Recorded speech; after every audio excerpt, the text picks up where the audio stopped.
News 18 India।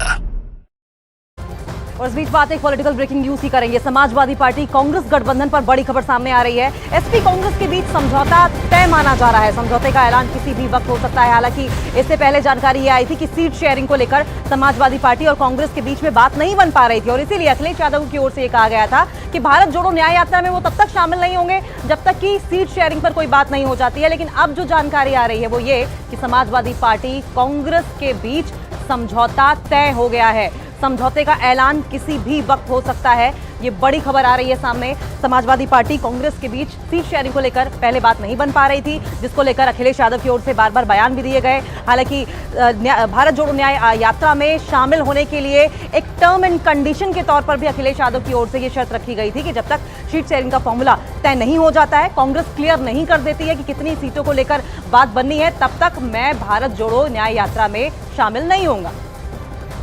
News 18 India संवाददाता अरुण हमारे साथ लाइव मौजूद है। अरुण, सबसे पहले बताइए क्या डील हुई है?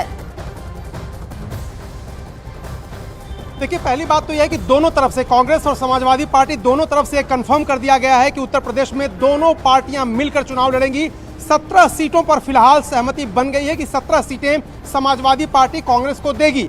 जो पेच फंसा था सबसे बड़ा, वो बनारस की सीट पर समाजवादी पार्टी ने उम्मीदवार घोषित कर दिया गया था, लेकिन बातचीत करने के बाद कांग्रेस को स्पष्ट कह दिया गया है कि यह सीट कांग्रेस को दे दी जाएगी। यानी प्रधानमंत्री नरेंद्र मोदी के मुकाबले कांग्रेस का उम्मीदवार खड़ा होगा और ज्यादा संभावना है कि अजय राय को वहां से पार्टी टिकट देगी। यानी वाराणसी की सीट समाजवादी पार्टी ने दे दी है कांग्रेस को। इसके अलावा अगर मैं बात करूं आपको, जो मुरादाबाद और रामपुर 2 सीटें मांग रही थी कांग्रेस, उनसे दावा छोड़ दिया है। यानी मुरादाबाद और रामपुर जो 2019 में समाजवादी पार्टी जीती थी, वही वहां पर लड़ेंगे चुनाव। इसके अलावा कांग्रेस आला कमान ने अखिलेश को जो सीटें दी थी उनमें 2 बदलाव मांगे थे। एक कि हाथरस समाजवादी पार्टी को वापस दे दे और सीतापुर ले लिया जाए। यानी कांग्रेस कह रही थी सीतापुर हमें दे दो, सीतापुर कांग्रेस को देने की बात हो गई है।